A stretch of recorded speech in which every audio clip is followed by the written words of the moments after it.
Imagine this: a sharp-suited billionaire, used to commanding boardrooms and closing million-dollar deals, finds himself frozen in place, not because of some high-stakes business decision, but because of something a little girl just said.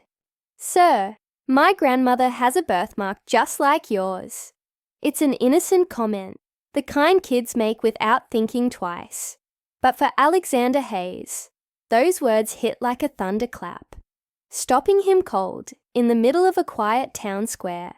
What starts as a chance encounter turns into a moment that unravels decades of buried secrets and forces him to confront questions he thought he'd left behind forever. Alexander Hayes isn't someone who lets life catch him off guard.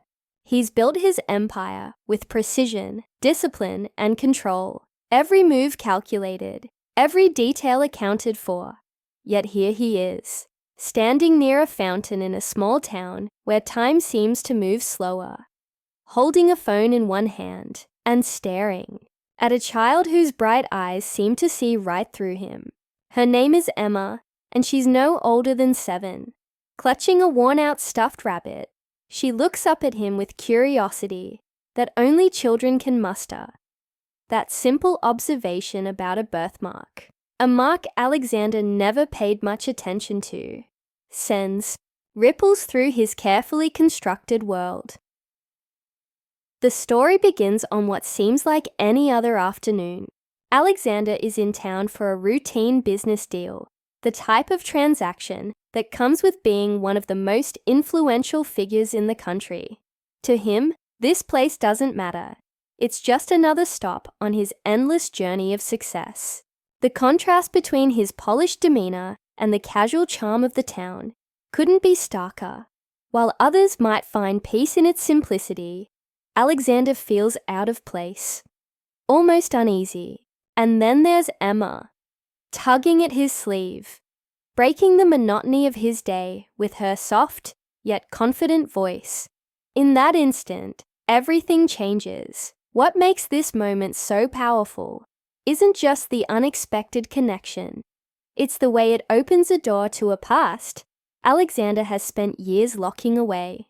As Emma points to his wrist, pointing out the oddly shaped mark that matches her grandmother's, Alexander feels something stir deep inside. For the first time in years, maybe even decades, he's faced with uncertainty. Who is this woman Emma? Cole's grandma? Why does she have the same mark? And why does hearing about her feel like standing on the edge of a cliff, unsure whether you'll fall or fly? These questions linger unspoken, creating a tension that pulls you deeper into the story. Margaret, Emma's grandmother, becomes the focal point of this unfolding mystery. She's sitting across the square, feeding pigeons, radiating warmth and kindness. When Alexander finally meets her gaze, there's something familiar about her, though he can't quite put his finger on it. Their initial interaction is charged with unspoken emotions, each word carrying more weight than either of them realizes. Margaret's gentle smile hides years of pain and longing, while Alexander's composed exterior masks the storm brewing within. Together, they form the heart of this narrative, a tale of identity, belonging, and the ties that bind us.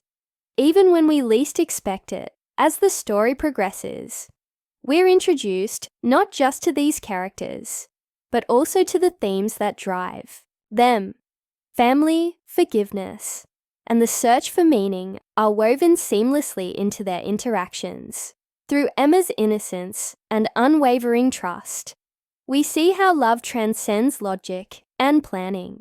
Through Margaret's quiet strength, we witness the sacrifices parents make, often unseen and unacknowledged.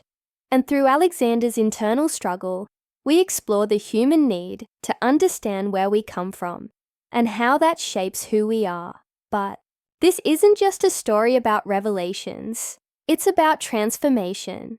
Alexander's journey takes him far beyond the confines of his luxurious penthouse and high-powered meetings. It challenges him to rethink everything he knows about success, happiness, and fulfillment for someone who has always equated wealth with worth. Discovering that there's more to life than material achievements is both unsettling and enlightening. Each conversation with Margaret peels back another layer of his guarded personality, revealing vulnerabilities he didn't know existed. Meanwhile, Margaret grapples with her own fears and regrets, hoping against hope that this reunion will bring healing rather than further heartache. The beauty of this story lies in its humanity. It reminds us that no matter how successful or independent we become, we all yearn for connection, whether it's the bond between a mother and child, the joy of rediscovering lost family, or simply the comfort of knowing you belong somewhere. These moments resonate deeply. They remind us that true fulfillment isn't found in chasing perfection, but in embracing imperfection, the messy, unpredictable, beautiful messiness of real life. And yet, just as things start to come together, the story leaves us hanging on a knife's edge. Alexander and Margaret have begun to bridge the gap between them. But old wounds don't heal overnight. There's still anger, confusion, and unresolved pain simmering beneath the surface. Can they truly overcome the years of separation and misunderstanding? Or will the weight of the past prove too heavy to bear? As Alexander sits in Margaret's cozy kitchen, surrounded by the warmth of homemade cookies and Emma's laughter, he feels a glimmer of hope, but also the looming shadow of doubt. So, as we leave this chapter of the story, we're left wondering, will Alexander find the answers he's been searching for? Can Margaret forgive herself for the choices she made all those years ago? And most importantly, will this newfound family be able to build something stronger than the circumstances that once tore them apart? Stay tuned, because the next part promises to take us deeper into their lives, exploring the complexities of love, loss, and redemption in ways that will stay with you long after the credits roll. As Alexander sat on the couch that night, the weight of everything Margaret had said earlier still pressing heavily on his mind, he couldn't help but feel torn between two worlds.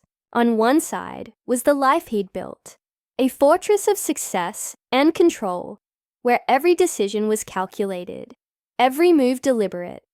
And on the other side was this new reality, messy and unpredictable, pulling at parts of him he thought he'd buried long ago. Emma stirred slightly in her sleep, her tiny hand brushing against his arm.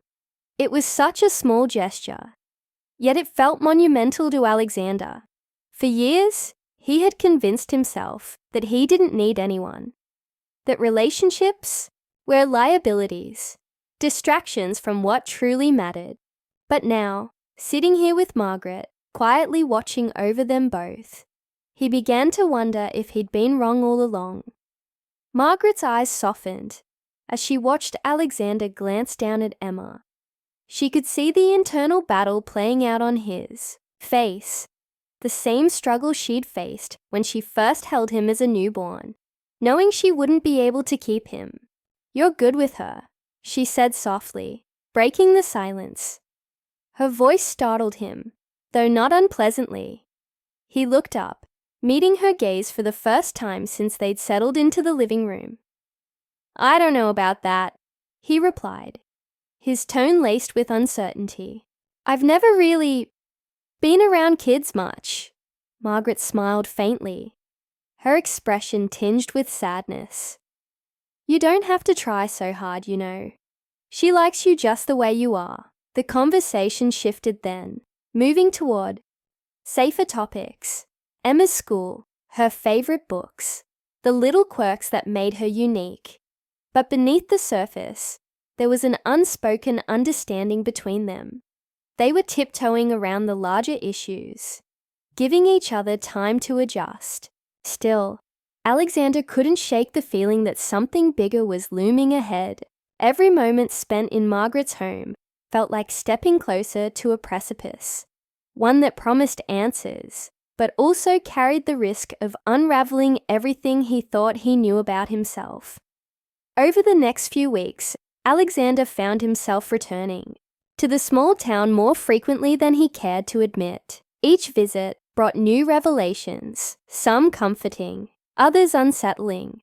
Margaret shared fragments of her past, the hardships she endured after giving him up, the loneliness that followed, and the guilt that never fully faded. In turn, Alexander opened up about his own struggles, revealing pieces of himself he hadn't even realized were hidden. For the first time, he allowed himself to acknowledge the emptiness that had haunted him, despite his achievements. It wasn't just about being adopted, it was about feeling disconnected, like a puzzle missing its centerpiece. But as their bond deepened, so did the tension. One afternoon, while helping Margaret clean out the attic, Alexander stumbled upon an old shoebox tucked away in a corner. Curious, he opened it to find photographs, letters, and mementos from decades ago. Among them was a faded hospital bracelet with his name scrolled across it in shaky handwriting. His breath caught in his throat as he traced the letters with his fingertips. Margaret appeared behind him, her presence almost ghostly in its quiet intensity. "I kept those," she whispered, her voice trembling. "Every time I wanted to forget, I'd open that box and remind myself why I couldn't." Alexander turned to her, his emotions raw and exposed. "Why didn't you fight for me?" The question slipped out before he could stop it, harsher than he intended. Margaret flinched, her hands clutching the edge of the box tightly. "I did fight," she said, her voice breaking, "but no one listened. They told me I was too young, too poor, too inexperienced. They said you deserved better." Tears streamed down her face as she continued. "I didn't want to believe them, but I was scared. I thought letting you go was the only way to give you a chance at a better life." For a moment, neither of them spoke. The air was thick with unspoken apologies and regrets, the kind that lingered long after words failed. Alexander sank onto the floor, the weight of her confession pressing down on him. He had always imagined his birth mother abandoning him willingly, choosing her freedom over responsibility, but hearing the truth that she had been coerced, manipulated, and ultimately silenced by a system indifferent to her pain shattered that image completely. It wasn't just anger he felt now, it was grief for the life they could have had together, for the years wasted in misunderstanding and resentment. Meanwhile, Emma remained blissfully unaware of the emotional turmoil swirling around her. To her, Alexander was simply a fun uncle figure who brought her ice cream and let her draw pictures of their family under the big tree. Yet even she noticed subtle changes in the dynamics between her grandmother and this man who seemed to grow closer with each visit. One evening, as they sat outside watching fireflies dance in the twilight, she tugged at Alexander's sleeve. "Do you think Grandma will ever stop crying?" she asked innocently. Alexander froze, unsure how to respond. "She cries because she loves us very much," he finally said, pulling her close, "and because sometimes love hurts." As autumn gave way to winter, the fragile threads connecting Alexander, Margaret, and Emma grew stronger, weaving a tapestry of shared memories and tentative hopes. But just as things began to settle into a rhythm, an unexpected complication arose. A letter arrived one chilly morning, addressed to Margaret in formal, impersonal typeface. Inside was a notice from the state, informing her that records related to her son's adoption were being reopened due to a clerical error. Someone, somewhere, had flagged the case, and now officials were seeking additional documentation to verify the original proceedings. Margaret stared at the letter, her hands shaking violently. "They can't do this," she murmured, panic rising in her chest. Alexander took the paper from her, scanning its contents quickly. His jaw tightened as he processed the implications. If the records were reopened, it meant digging up old wounds, not just for Margaret, but potentially for the adoptive parents who had raised him. Worse still, it raised questions about whether someone else might have known about his origins all along. Was this merely bureaucratic oversight, or was there more to it? Determined to protect Margaret and uncover the truth, Alexander reached out to his private investigator once again. This time, however, he requested a deeper dive, not just into Margaret's history, but into the circumstances surrounding his adoption. What they uncovered was startling. Evidence suggesting that key documents had been tampered with, possibly to expedite the adoption process. Someone had gone to great lengths to ensure Alexander ended up exactly where he did, with a wealthy family eager to raise him as their own. The revelation left him reeling, forcing him to confront uncomfortable truths about privilege, power, and the lengths people would go to maintain control. With tensions mounting and secrets threatening to spill over, Alexander realized he was standing at a crossroads. He could walk away, retreat back into the safety of his meticulously ordered world, or he could stay and fight for Margaret, for Emma, and for the fractured pieces of his own identity. Either choice came with risks, but only one offered the possibility of redemption.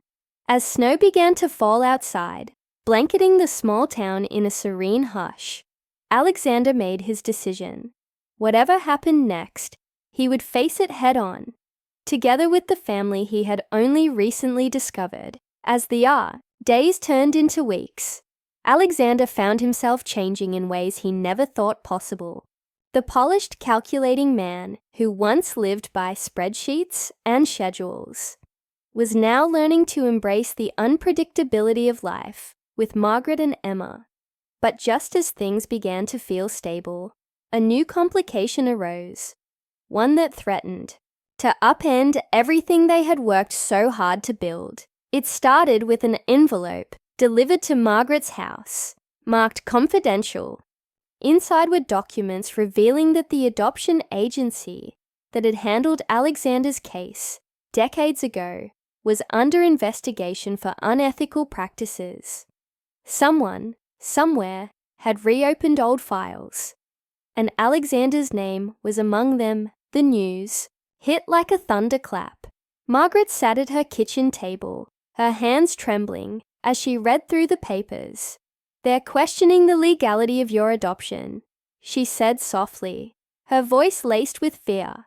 Alexander felt his stomach drop. All these years, he had believed his past was settled, closed off. Now, it seemed, there were forces beyond their control, trying to unravel it all over again. What if this meant losing the fragile bond they had only recently begun to rebuild? What if someone decided he didn't belong here after all? Determined to protect what they had, Alexander reached out to his private investigator once more. This time, however, he requested a deeper dive, not just into Margaret's history, but into the circumstances surrounding his adoption. What they uncovered was startling. Evidence suggesting that key documents had been tampered with, possibly to expedite the process.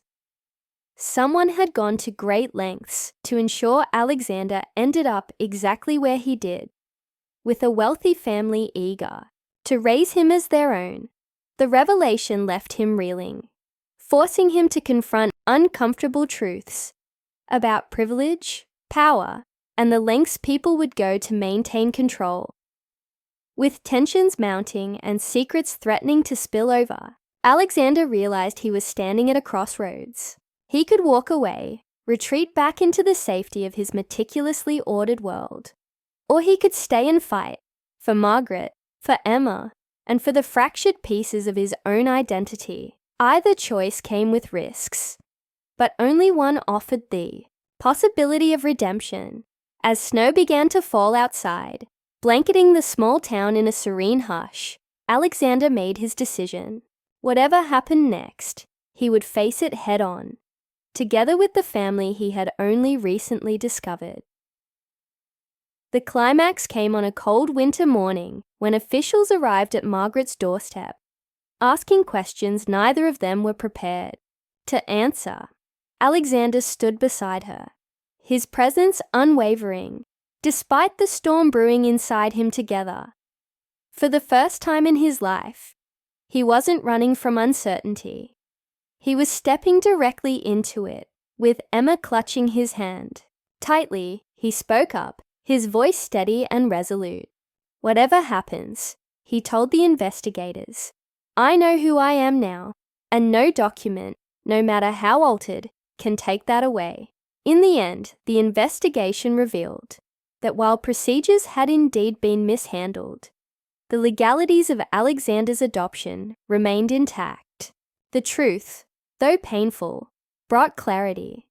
Margaret had done everything she could to give him the best chance at a better life, even if it meant letting him go. For Alexander, this knowledge was enough. It wasn't about rewriting the past. It was about understanding it, accepting it, and moving forward together. As spring returned to the small town, so did a sense of renewal for Alexander, Margaret, and Emma. They celebrated milestones big and small. Emma's school play, Margaret's birthday, and even the quiet moments shared around the kitchen table. Alexander learned to let go of the need for perfection, finding joy instead in the imperfections that made life beautiful. Margaret, too, found peace, knowing that the son she had given up was now part of her life again. And Emma, ever the bridge between them, continued to draw pictures of their growing family, each one a testament to the love that bound them. Looking back, Alexander realized that true success wasn't measured in dollars or deals, but in connections. He had spent years building an empire, yet it was in this humble home, surrounded by laughter and warmth, that he finally felt whole. Margaret often reminded him that family isn't always about blood. It's about choosing to stand by each other, no matter what. Those words stayed with him, shaping the way he approached not just his personal life, but his business as well. For anyone watching this story unfold, the message is clear. Life's greatest treasures aren't found in boardrooms or bank accounts. They're found in the moments we share with those who matter most. Love, forgiveness, and acceptance have the power to heal wounds we thought were permanent. And sometimes, it takes a little girl pointing out a birthmark to remind us that we're never truly alone. As Alexander looked out at the sunset one evening, Emma, asleep in his lap, and Margaret smiling beside him, he knew he had finally come home.